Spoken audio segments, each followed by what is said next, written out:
సీనన్న, మనం చిన్నప్పటి నుంచి కలిసే తిరిగాం, కలిసే పెరిగాం. మనం ఎప్పటికీ ఇలాగే ఉండాలన్నా. అవునరా, మనకి ఎన్ని కష్టాలు వచ్చినా బాధలు వచ్చినా మనం ఇలానే ఉండాలి. అవునరా, మనం ఎప్పుడు ఇలాగే కలిసి ఉండాలి. మా ఫ్రెండ్స్ని కలిసి చాలా రోజులు అవుతుంది. ఒకసారి అందరం కలిస్తే బాగుంటుందిగా. ఒకసారి ఫోన్ చేద్దాం.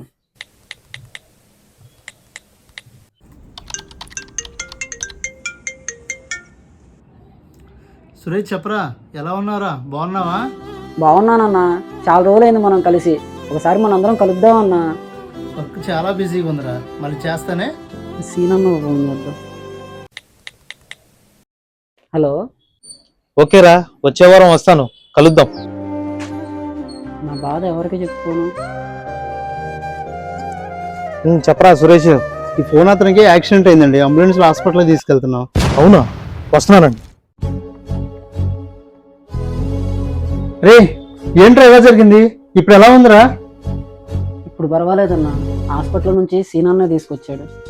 సీనన్న, హాస్పిటల్లో బిల్ ఎంత అయింది? అరే, అసలు ఏం జరిగిందంటే, హలో అన్నా, సీను చెప్పరా. సురేష్ గారు బండి మీద వెళ్తుంటే యాక్సిడెంట్ అయిందన్నా. అవునా, ఇప్పుడు ఎలా ఉందిరా? అంతా ఓకే అన్నా, నేను చూసుకున్నాను.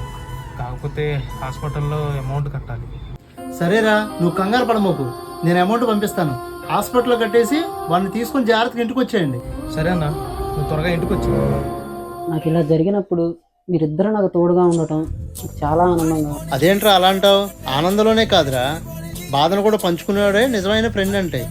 నాకు మీరున్నారు, అది చాలు. మన ముగ్గురు ఎప్పుడు కలిసే ఉంటాంరా. స్నేహం అంటే రోజు మాట్లాడుకోవడం కాదు, కష్టాల్లో ఉన్నప్పుడు తోడుగా నిలబడేవాడే నిజమైన స్నేహితుడు.